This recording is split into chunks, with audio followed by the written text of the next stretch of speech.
Bom, foi. Então, na semana passada, a gente terminou falando do barômetro. Eh, a gente tinha visto alguns conceitos de, variação de pressão na horizontal e na vertical, né, a gente está na parte de hidrostática nesse momento do curso, e aí a gente viu, que na vertical existe uma variação de pressão num fluido estático, né, proporcional à altura, e na horizontal desculpa. Na horizontal, a pressão do fluido não varia, né, em qualquer ponto que você andar na horizontal, eh, a pressão é a mesma, né. Bom, então aí a gente terminou vendo aqui o manômetro, né, o manômetro de mercúrio, esse foi o último slide da aula passada, a gente estava falando que, de forma geral, e existe uma relação, existe uma forma, né, de, relacionar a pressão com a altura, que é simplesmente isolando esse cara aqui, né, o termo que justamente fornece a relação entre massa específica, né, entre o peso específico e a altura com a pressão. Então a gente pode também, isso é feito de forma, comum, expressar pressão como altura. A gente vai ver ao longo do curso, em máquinas de fluxo, que a gente consegue fazer essa relação, ela é usada e inclusive aqui nesse exemplo, né, a pressão atmosférica ela pode ser expressa como 760 milímetros de mercúrio. Que o que que é isso, né, é justamente a pressão quando a gente pega um barômetro, né, coloca enche ele de mercúrio e expõe ele à atmosfera, esse dispositivo ele vai encontrar uma altura H de equilíbrio aqui, né, que é, o equilíbrio entre a pressão atmosférica que está exercendo, eh, nessa parte aqui que está exposta à atmosfera do barômetro, né, e, o peso da coluna hidrostática aqui de mercúrio. Então é isso que esse que é o 760 milímetros de mercúrio. E aí que eu estava fazendo essa comparação aqui, né. Por que que é o mercúrio? Porque se fosse água, a gente teria uma coluna de 10 metros, que não seria muito prático, né, em termos de um dispositivo, ainda mais na época que isso foi desenvolvido, né, que é muito tempo atrás, então, eh, tinha que ter um dispositivo que fosse conveniente para ser usado, né. Então aqui se fosse água seria uma coisa pouco prática, né. Eh, tá. Bom, então, o que a gente vai ver hoje, né, isso daqui a gente vai conseguir ver toda essa parte de manômetro, ainda vai entrar numa parte de superfície submersa, né. São esses dispositivos, os manômetros, que são dispositivos para pra medir pressão baseado em colunas de líquido, em tubos verticais ou inclinados. E aí a gente, de forma geral, relaciona, né, o ΔH aqui com a pressão e a massa específica, né, o peso específico do fluido. Então isso daqui é um exemplo, existem muitos outros, né, de uma configuração. Então a gente tem um gás pressurizado, ele está comunicado aqui com um fluido manométrico. E aí essa altura H aqui é justamente o equilíbrio entre a pressão do gás no lado esquerdo e a pressão atmosférica, né. Aqui a gente vê que a pressão do gás é maior do que a atmosfera, porque, ele está empurrando aqui o fluido para baixo, fazendo com que o lado que está conectado com a atmosfera suba, né, e o lado conectado com o gás desça. Esses dispositivos eles medem, pressões pequenas a moderadas. Bom, aqui principalmente, né, se for muito grande a pressão, o fluido vai extravasar. Eventualmente, o material com que o manômetro é feito, ele pode também se romper, então não é são dispositivos usados para pressões não muito grandes, tá. Então essa é uma a gente vai ver um monte de configuração para, vamos dizer assim, para casos eh, casos específicos, né. Pode ter um ou mais fluidos, o manômetro, ele não necessariamente tem um fluido só, como mercúrio, água, álcool ou óleo, né, e aí é muito em função também daquela questão que a gente estava vendo, do manômetro, né. A gente tem o mercúrio ali, justamente para a coluna, para a gente não ter uma coluna muito grande ali de 10 metros, por exemplo, que seria um manômetro feito de água. Então, o fluido manométrico ele pode ser variado em função dessas, conveniências, né, do que é necessário, você quer sensibilidade, se a pressão é muito grande, se a pressão é muito pequena. Então, por exemplo, se a gente souber de antemão, né, que a pressão é relativamente grande, aí, eh, que cause, né, uma altura muito grande dessa coluna, a gente usa mercúrio, por exemplo. Eh, que aí a gente tem um H que não é muito, eh muito inconveniente para esse tipo de medida. Normalmente a gente chama o fluido que está dentro do manômetro de fluido manométrico. Aqui a gente tem que tomar cuidado, né, a gente viu lá na parte de, tensão superficial, que quanto menor o diâmetro, maior é aquela, eh, elevação capilar, né. Então se a gente, eventualmente, tem um tubo, até tinha uma figurinha lá, né, de um tubo conectado com reservatórios no mesmo nível, né, se a gente tem um reservatório aqui, e aí, o tubo, se ele está nesse nível aqui, quando a gente tem um tubinho de diâmetro pequeno, a elevação é maior, de diâmetro maior aqui, a elevação é menor, o nível deveria estar aqui, né, mas a gente tem aquele ΔH, que é a função das que é uma função das tensões superficiais que se desenvolvem aqui, né, no que se desenvolvem aqui no contato entre o fluido e a parede do recipiente. Então a gente viu que isso a gente tem que igualar, né, a tensão superficial que age numa linha aqui, né, que age justamente no contato entre o fluido e a superfície sólida, igualar essa tensão, né, o sigma até cosseno θ, onde o θ é aquele ângulo, da superfície com a tangente aqui da linha de contato, vezes o 2πr, né, igualar isso ao peso da coluna de fluido aqui, né. Porque justamente se alguma coisa se essa coluna de fluido eleva, tem que ter uma força elevando a coluna de fluido para cima.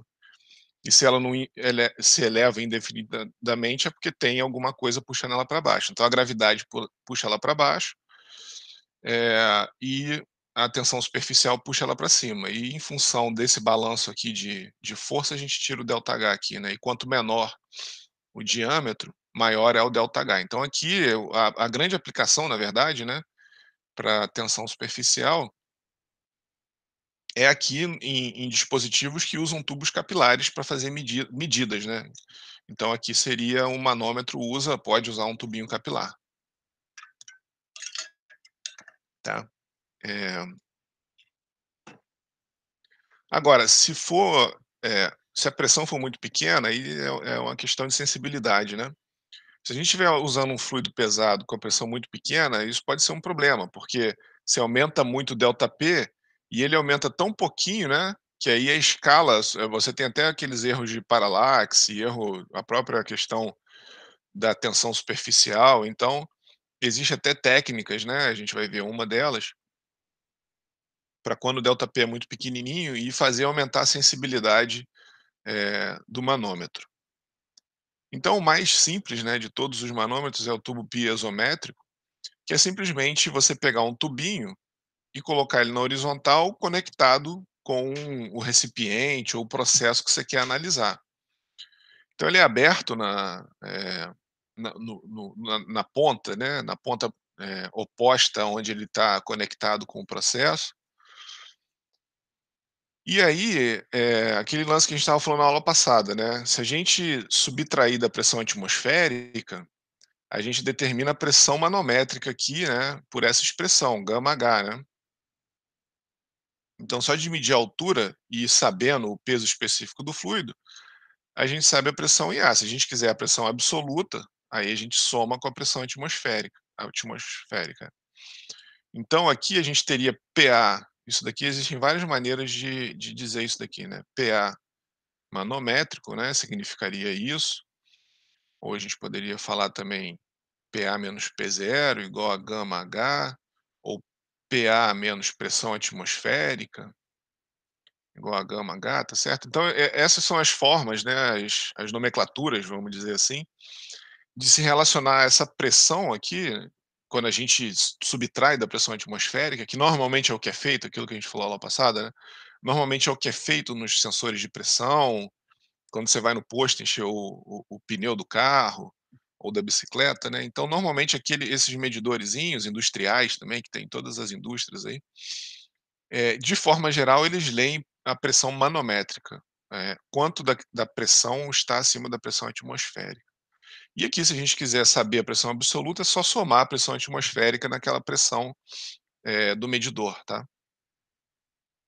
Então aqui está mostrado o medidor de pressão arterial, né, então alguns médicos têm esse dispositivo no consultório.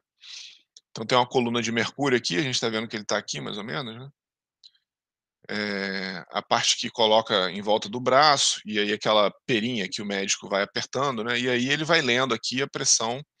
Ele está aberto aqui para a atmosfera, então ele vai lendo a pressão, à medida ele infla, né, e aí à medida que ele vai ouvindo lá o batimento cardíaco, ele mede a sistólica e a diastólica ali, nessa escala que está ali no medidor.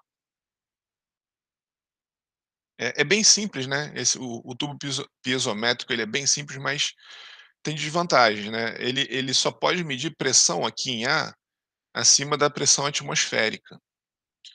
Então observa que, quando o PA for a pressão atmosférica, esse H aqui vai ser o H de equilíbrio, né, entre o peso do fluido, e a pressão exterior.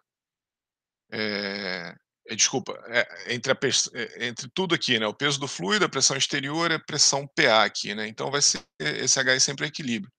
À medida que vamos dizer que isso daqui fosse criando vácuo, né, então a pressão atmosférica ia fazer força para o fluido descer. Mas como o fluido é incompressível, ele nunca ia ele iria chegar num H aqui, equivalente à altura aqui da pressão atmosférica, e ele nunca ia descer, porque, nenhum fluido se comprime muito, né. E por outro lado, se a pressão A subir, aumentar, esse H aqui vai aumentando, né, tá. Então o PA tem que ser sempre acima da pressão atmosférica.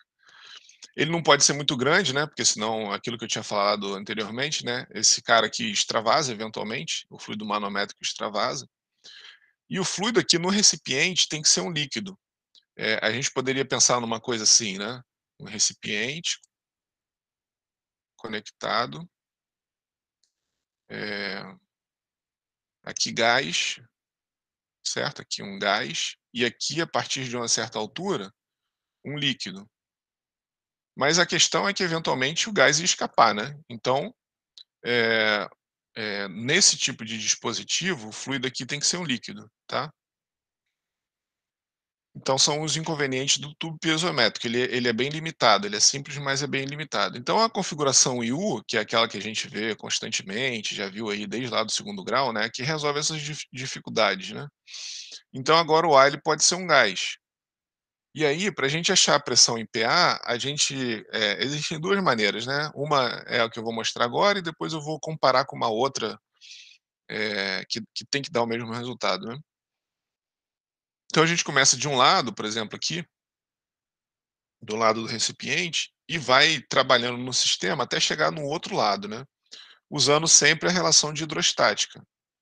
Lembrando que o fluido está parado aqui, né? Então, estático, então esses Hs aqui, H1 e H2, eles são a condição de equilíbrio entre a pressão que está sendo desenvolvida aqui no reservatório, essa diferença de pressão, nesse caso aqui, né? Aqui tem a pressão no reservatório, e esse mesmo líquido está conectado com a pressão no reservatório de um lado e a atmosfera do outro. Então o H aqui, ele vai ser os Hs aqui, né, são a condição de equilíbrio entre a pressão de um lado e a pressão do outro, né, do manômetro, tá.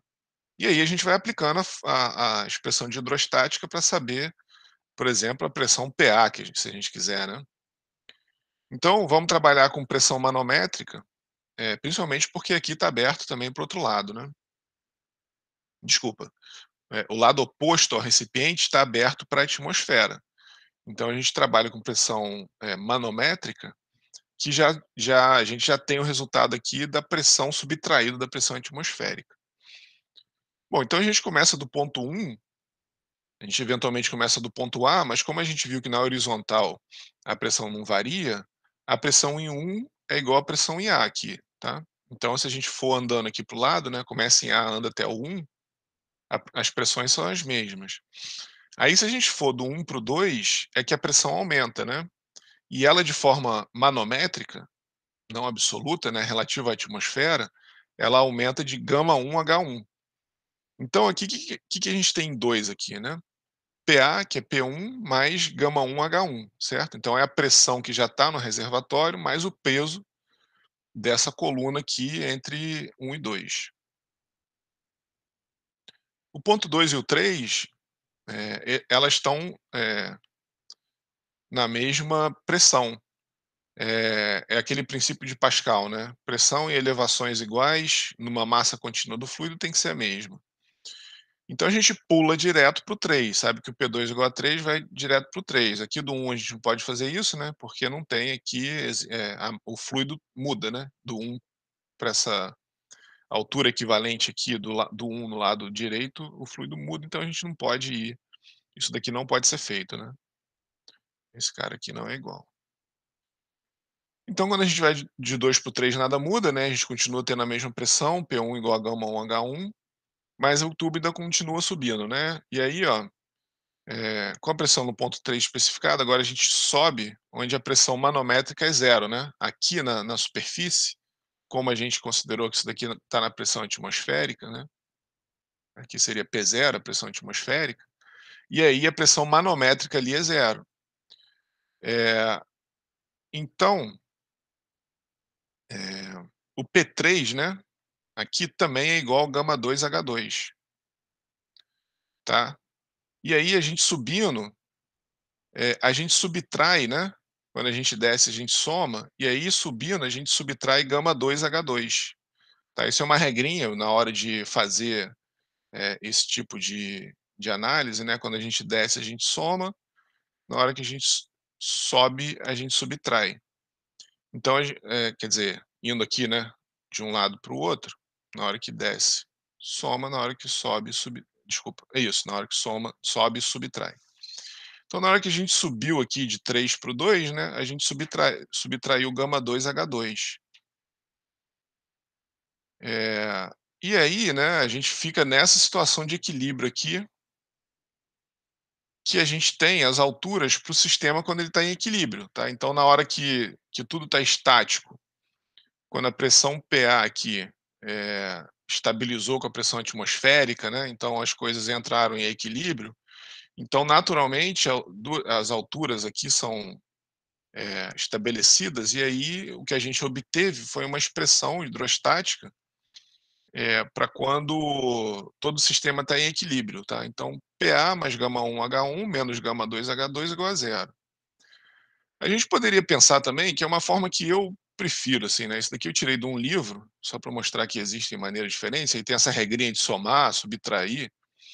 Eu gosto de pensar que se P2 e P3 são iguais, e a gente consegue calcular P2 e P3, né? P2 é PA mais gama1 H1. E P3 é gama2 H2, é só igualar os dois, né? Tá? Essa é a maneira que eu particularmente prefiro fazer.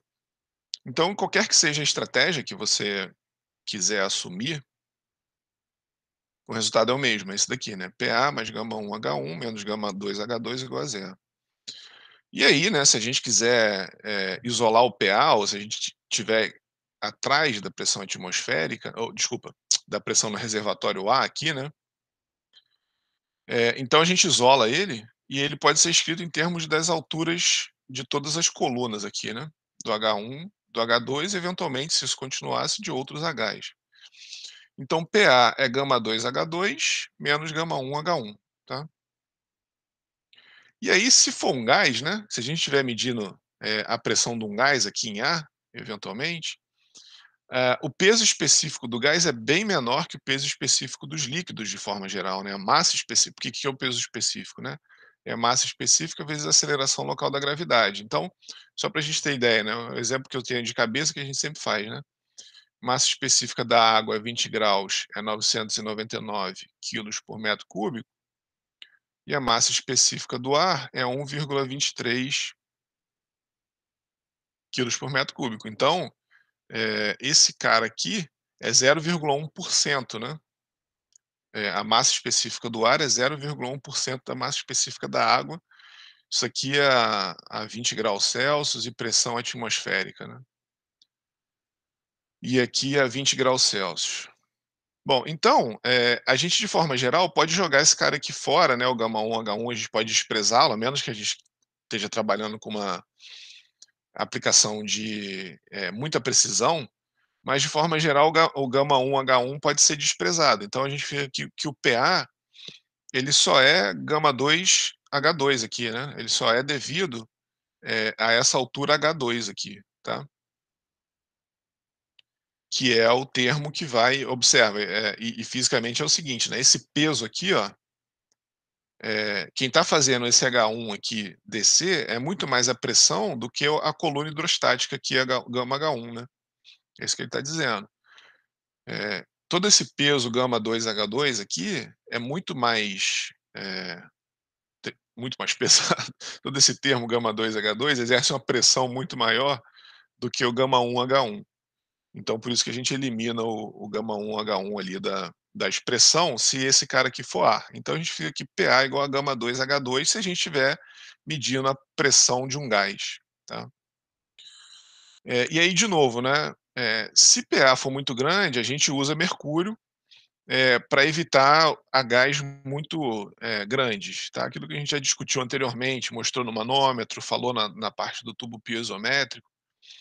Então a gente usa fluidos pesados à medida que a pressão vai aumentando.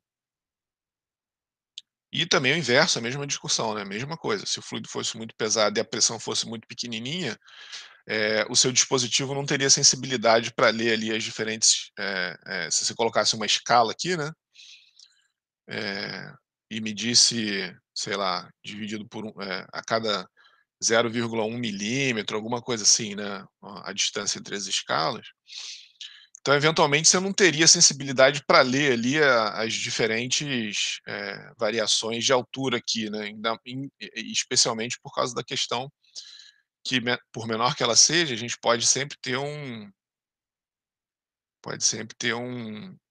aquele, altura capilar aqui, que interfere a nossa medida, tá.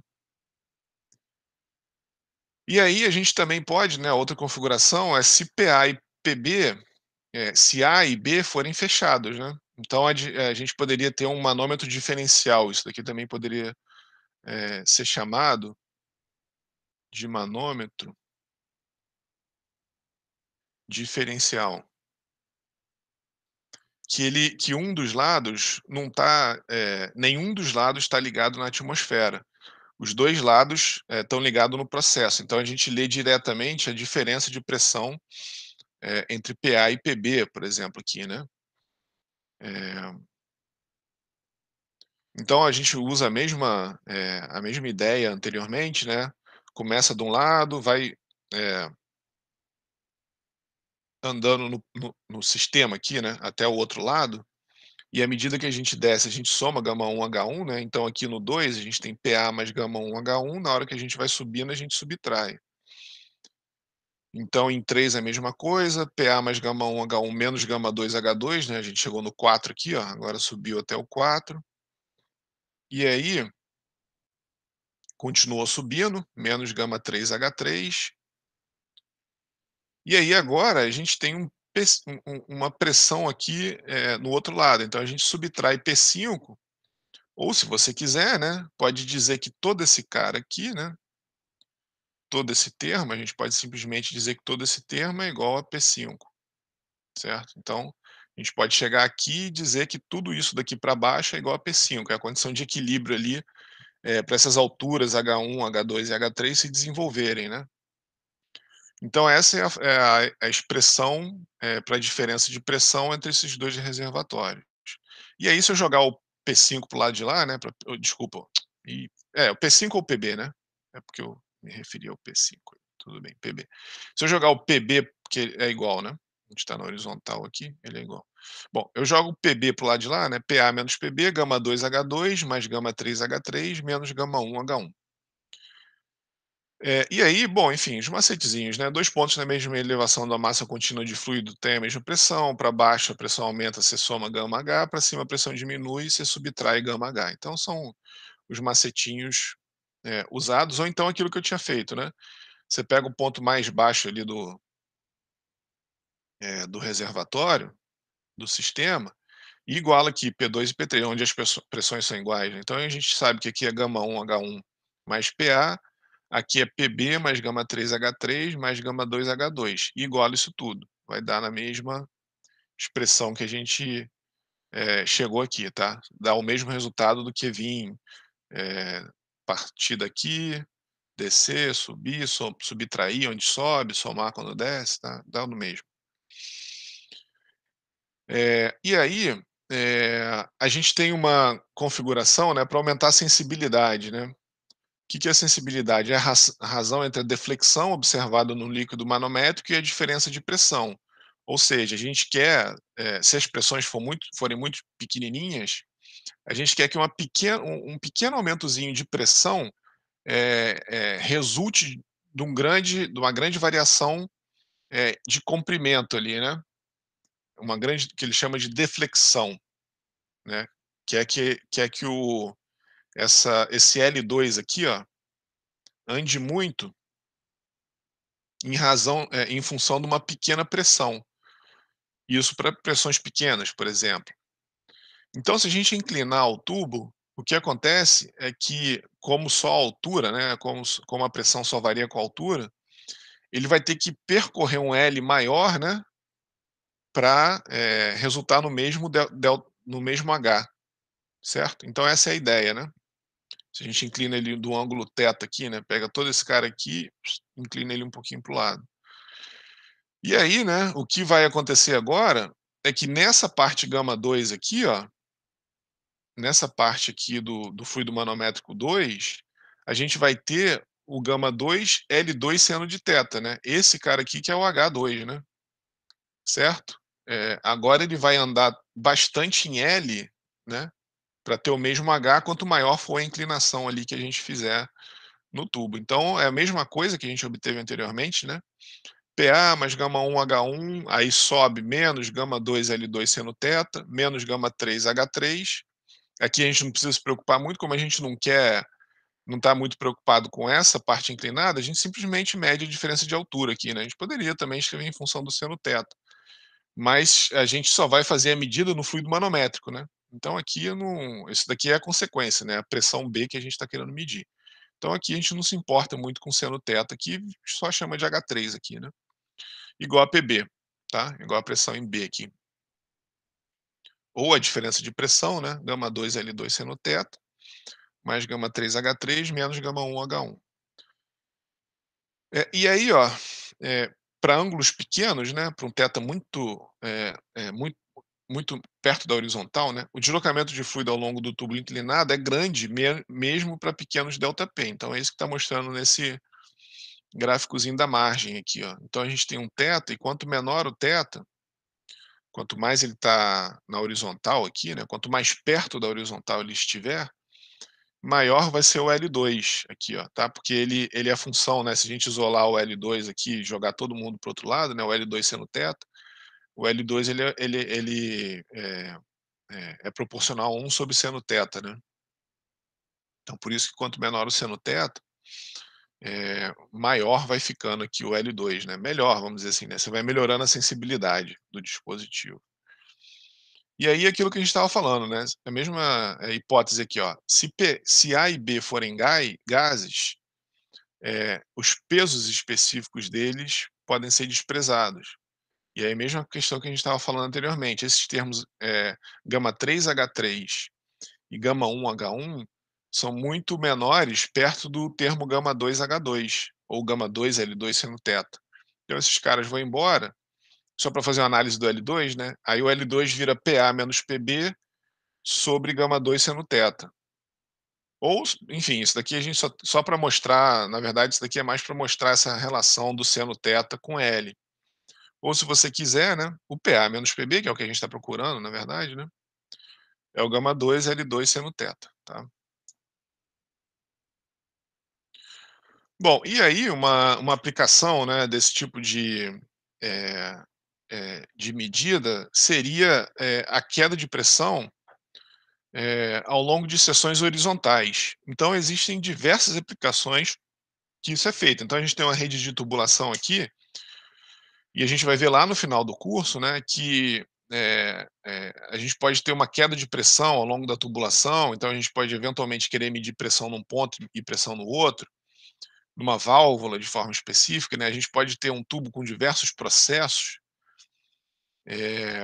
diversas condições diferentes de entrada e saída, então a gente pode querer, medir pressão em pontos diferentes do processo. Aqui no caso de uma bomba, né, isso é uma bomba centrífuga. Então a gente pode querer medir a diferença de pressão aqui entre a entrada e a saída da bomba, por exemplo. Isso daqui é um tubo de pitot de um avião, é isso daqui que esse é o dispositivo que é responsável pela medida de velocidade. A gente vai ver também na parte de Bernoulli lá para frente, como relacionar a medida de ΔP aqui com a velocidade que o avião está desenvolvendo, tá. Então isso daqui é a asa do avião cortada aqui, né. A gente não está vendo aqui a continuação do avião, mas isso é a asa do avião e esse é o tubo de Pitot que é o responsável pela medida de velocidade. Mas tudo se relaciona, né, isso daqui, seria a representação de uma rede de tubulação, e a gente tem uma tomada de pressão num local e uma tomada de pressão, num outro local. Aqui se fosse a bomba aqui, né, a gente teria a pressão a montante e a pressão a jusante aqui da bomba. Então a gente mede o ΔP através da bomba. Se fosse uma válvula, a gente vai ver que válvulas, promovem uma perda de carga muito grande, isso tem que ser quantificado para a gente dimensionar inclusive as bombas, né. Então a gente também, tem uma válvula aqui, aí a gente mede a pressão a montante e a jusante, e aí a gente sabe a perda de carga, a gente vai ver isso mais para frente no curso. Então a gente relaciona isso, né, se a gente jogar aqui e construir um tubo manométrico, nesse processo, a gente consegue medir o ΔP aqui de processos de interesse, seja em laboratório, seja processo industrial, tá, em função dessas diferenças de altura e da propriedade aqui, né, o Rho2, a massa específica 2 ou o gama 2, enfim, tanto faz, né, que é o Rho2G, né, tá. E aqui tem o gama 1, que é o próprio fluido aqui, né. O gama 1 é o próprio fluido que está comunicando aqui com o tubinho U que a gente quer para fazer essa medida de ΔP aqui no processo. E aí, ó, nesse caso, né, se a gente tem um processo desse que a gente quer medir o ΔP, o que que a gente tem? É a mesma questão do tubo em U que a gente estava analisando, né.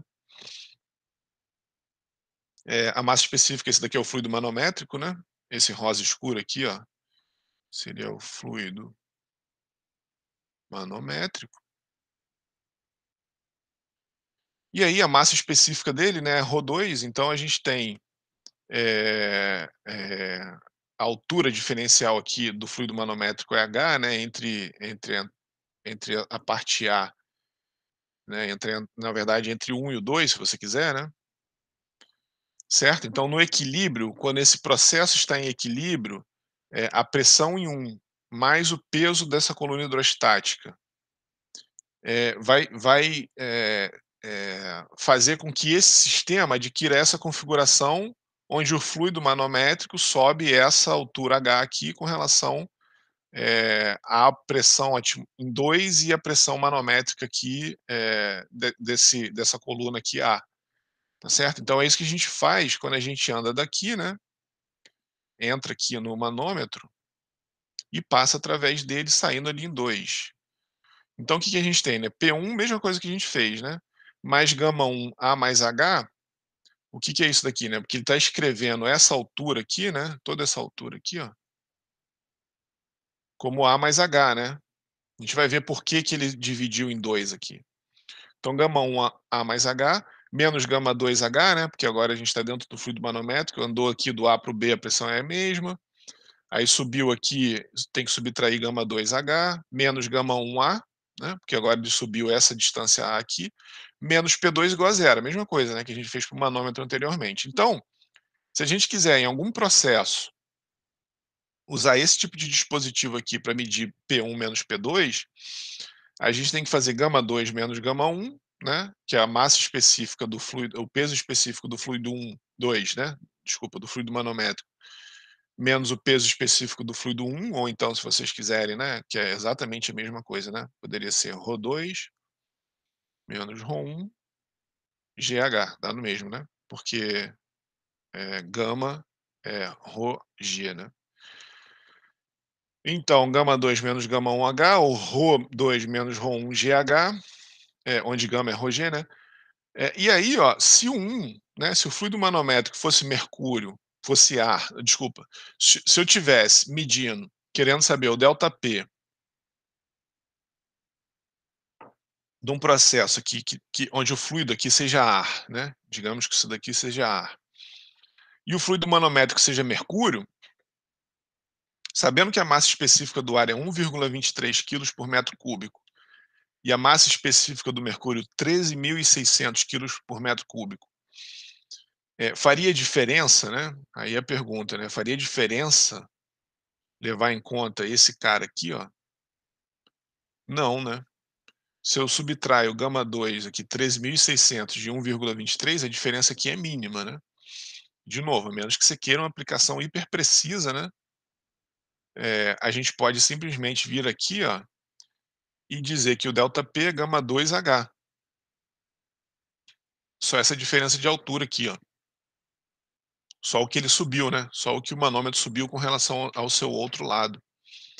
Porque, de fato, né, a contribuição do peso dessas colunas aqui é muito pequeno, tá? Fácil a contribuição do peso de uma coluna de mercúrio ali, tá certo? Então a gente simplesmente pode chegar aqui, né, e dizer que o ΔP é γ2H, tá?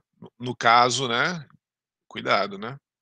Para o caso, a gente está medindo a massa a diferença de pressão quando a gente tem um gás escoando num processo. E a gente está usando um fluido manométrico, um fluido com a massa específica grande, né? Então, é o caso aqui, eu fiz a análise aqui, ó, do 1 ser o ar e o 2 ser o mercúrio, né? O fluido que eu estou analisando dentro do processo ser o ar e o fluido manométrico aqui ser o mercúrio. Então, de fato, essa subtração aqui vai dar uma diferença percentual pequenininha, face a considerar só a massa específica eh do fluido manométrico, tá.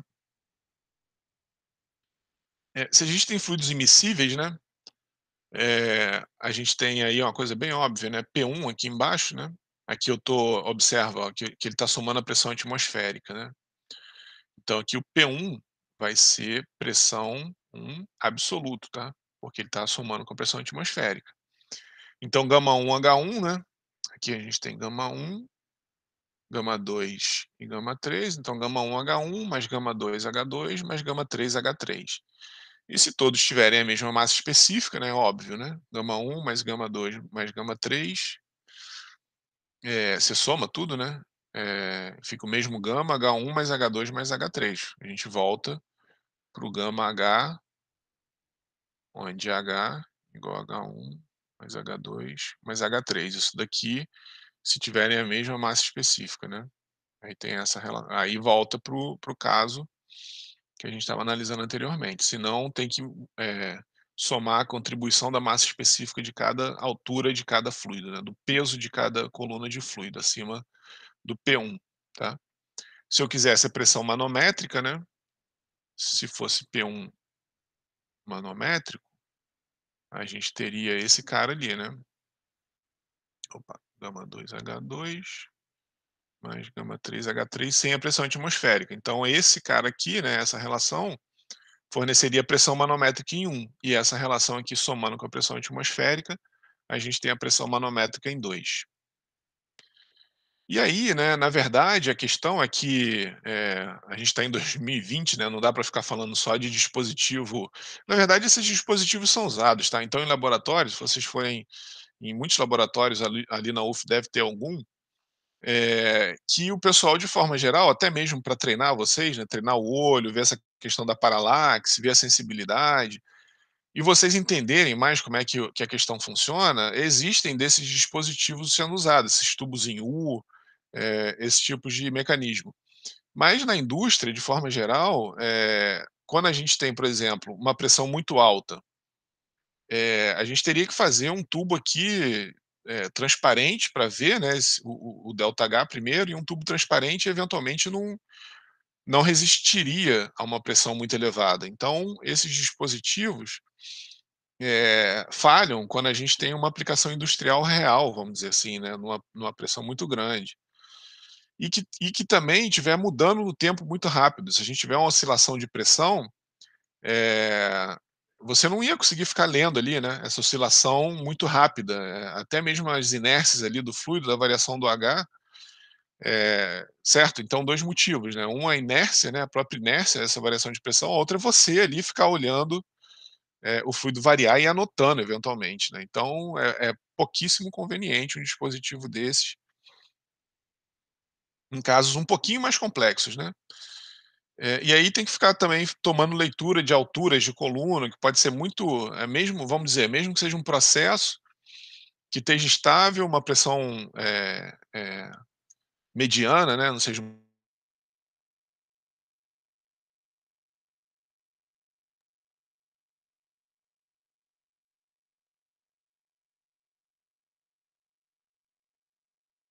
cônica, com algum dispositivo. Caiu a internet? Não, né? Alô? Vocês estão Alô, aí? professor, deu uma Ah, beleza. travada aí. É, Deu uma travada? Pois é, apareceu alguma coisa aqui para mim. Estava nesse slide aqui? Ou foi Não, antes? acho que foi Foi nisso aí nesse que você tava falando, o último negócio aí. eu já tinha falado disso aqui? Bom, volto aqui então, falo aqui de novo. Então aqui é só uma questão da que eu estava falando. Valeu, caiu e voltou, né? Opa,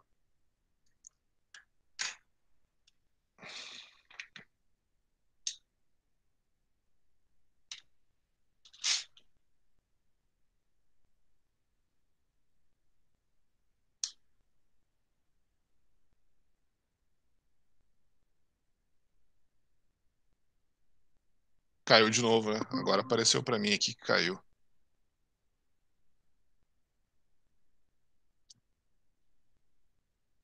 Voltou aí, vocês estão vendo? Acho que tá meio instável minha internet agora. Deu algum chabu aí. tá dando pra ver normal, professor. Oi? Não entendi, cara. Tá dando pra ver normal. Ah, beleza. Porque aqui para mim disse que a conexão tinha caído. Beleza, então tá, vamos lá. Se cair de novo, eu pego aqui do meu telefone. Deve estar dando algum chabu aí no provedor. Bom, então, eu estava. Se tiver caído daqui, eu vou voltar um pouquinho, né? Aqui eu só estava falando da questão das. Se eu tiver fluidos immiscíveis, né? Então eu tenho diferentes pesos de colunas hidrostáticas. E aí. Deixa eu só botar aqui. Beleza. E aí a gente tem que somar a contribuição de cada coluna diferente se eles não se misturarem. Se eles se misturarem, só a gente somar a altura de todos eles. Bom,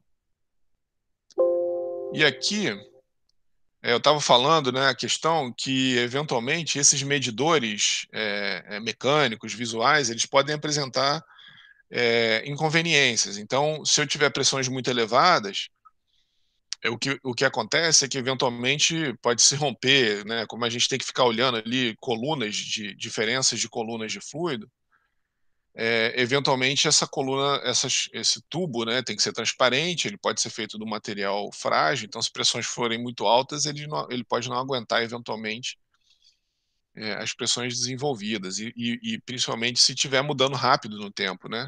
Se a pressão estiver variando muito rápido no tempo, você tem que ficar ali anotando, olhando, e pode não ser muito fácil, e até mesmo pela inércia, né, do fluido, uma variação de pressão muito rápida pode não ser capturado ali imediatamente é, pela escala que você está olhando ali, né? E também leva muito tempo, né? Medidas de altura de coluna, né?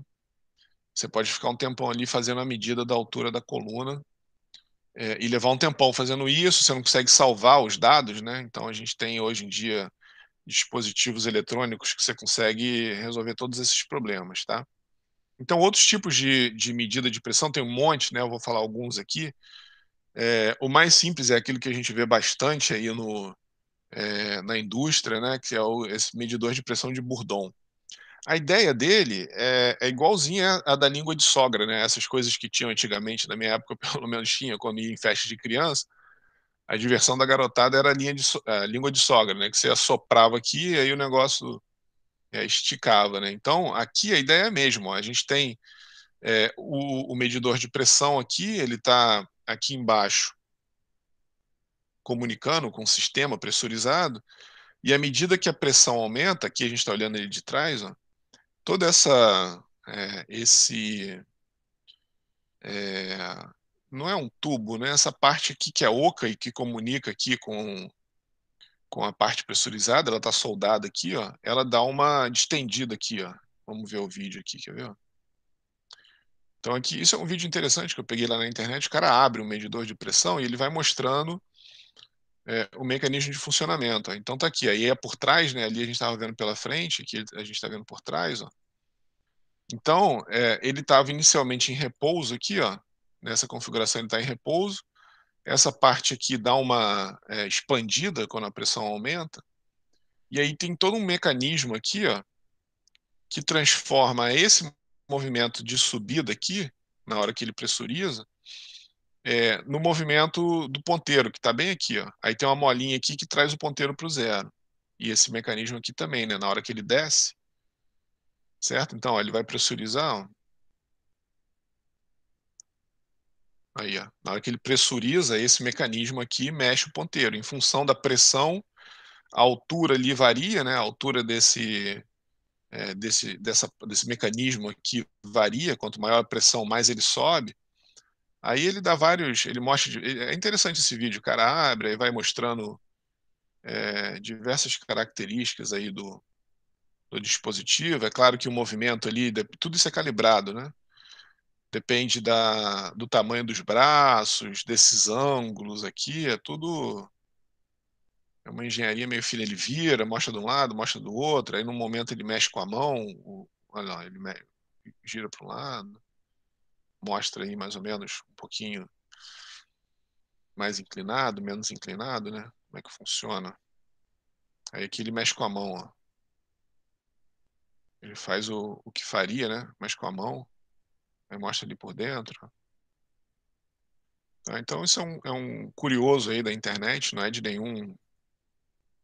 nenhuma grande universidade, nem nenhum. Não sei, na verdade, de repente o cara se apresenta como algum engenheiro, alguma coisa, mas eu entendi que foi um cara que abriu por curiosidade e está mostrando como é que funciona ali, né? Mas a ideia é essa, basicamente, né? Essa parte aqui está pressurizada, está comunicando ali, né? Essa parte aqui está comunicando aqui é, com a rosca é rosqueada ali no processo que você quer medir a pressão, e aí essa parte aqui que é responsável pela distensão ali da mola, tá? E aí, né, as coisas mais atuais, vamos dizer assim, são os transdutores de pressão, que são coisas desse tipo aqui, ó. Isso aqui é bem característico de um transdutor de pressão moderno, que é usado bastante hoje em dia. Você enrosca ele ali, aqui em cima tem fios que você liga a alimentação, né? Aqui a parte de alimentação e aquisição de dado. Então, normalmente, hoje em dia, né, essa parte de aquisição de dado trabalha com tensões de 4 a 20 mA, corrente de 4 a 20 mA. Então, 4 mA é o zero e 20 mA é a máxima pressão que esses dispositivos chegam. Normalmente é assim que são feitos as medidas. E aí você tem que ter um conversor de pressão, de corrente, né, em pressão. Então você mede lá, você pode ficar eventualmente lendo miliampere, e aí depois só multiplicar pelo fator de correção pressão corrente. Tá? Então, de forma geral, é assim que os dispositivos modernos trabalham. Né? E quem é que lê, quem é que converte, quem é que gera essa corrente elétrica? Né? É um diafragmazinho bem fininho, elástico, que está em contato com o fluido.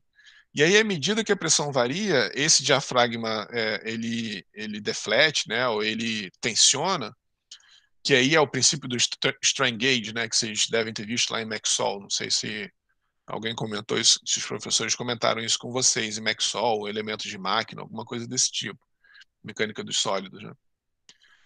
Que são dispositivos e aí tem essa é a ponte de Weddington, né, que tem essa configuração aqui, né, um strain gauge com essa configuração, tem várias configurações, se for a tensão linear, se for cisalhamento, aí tem um monte de strain gauge diferente para cada condição, né, mas o princípio básico de todo strain gauge é variar a resistência em função do alongamento ali, né, em função da tensão aplicada, que vai causar uma deformação no material. Então aqui é a mesma coisa, ó. Aqui a gente está vendo um cortezinho dentro ali do sensor de pressão, ó. Então aqui, essa parte aqui seria, tá vendo aqui embaixo? Isso aqui seria aqui e seria essa parte aqui que comunica com um processo pressurizado. Então aqui a gente tem essa membrana, aqui é uma foto e aqui é um esqueminha, né? Que é uma figura de um esqueminha. Então a gente tem aqui o strain gauge, aqui seria aquela ponte de Weddington, né? E aí, em função, aqui está toda a ligação elétrica, né? Que é bem simples, na verdade, a ligação aqui de cima. Aqui está mostrando a parte de dentro do sensor, mas mostrando como é que ele relaciona a variação de resistência aqui com a corrente gerada ali para cima, né? Mostrando de forma bem simples, né? Isso aqui tem uma engenharia mais complicadinha aqui por trás, que a gente não está vendo. E aqui os dispositivos, né? Você tem o strain gauge aqui, todo o mecanismo interno, o cabo do sensor, aqui a cobertura, né? Seria esse invólucro ali, né? Um selo metálico e tudo mais, né? Então o princípio basicamente é esse, ó. Então a gente tem aqui, sei lá, uma variação de pressão, né? Uma fonte de pressão, o transdutor ligado aqui e você tem um sinal analógico ou digital, né? Aqui poderia ter lá muito bem um computadorzinho ligado ali, né? Medindo as variações de pressão e você consegue plotar no Excel, analisar os dados, jogar algum modelo, uma equação diferencial que relacione pressão, sei lá, com velocidade do escoamento, coisa desse tipo, tá? Bom, então eles são menores, esses tipos de dispositivos são menores, podem ser bem mais sensíveis, confiáveis e têm uma precisão maior do que os mecânicos. Você não precisa ficar se preocupando com tensão superficial, leitura de ΔH, entendeu? Então tudo vai lá para um grande banco de dados e você pode ter numa tela na sua frente tudo, fazer o log, salvar todos os dados, analisar, né? Então a coisa é muito mais conveniente num tipo de medidor de pressão desse que é bem usado, né? Bastante usado. Eu já vi isso muito na indústria, na academia, na universidade, né, em laboratório. Então isso daqui eventualmente também é bastante usado quando você está fazendo um projeto grande, na verdade, né? E aí você não quer ficar ali olhando ΔH, calculando e tudo mais. Você quer dentro do computador tudo registrado e de forma simples e eficiente, onde você vê tudo ali de forma mais fácil, né? Tá? Então esses são os medidores de pressão, são os transdutores de pressão que são bem atuais, são usados hoje em dia, tá? Essa é a ideia. Bom, beleza. Vamos fazer o seguinte, são 5 para as 9.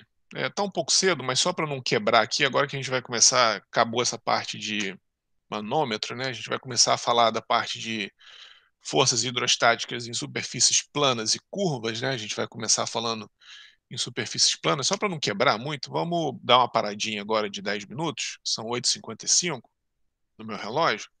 Aí 9h05 a gente volta e vai direto até o final da aula, até 10h30, tá certo?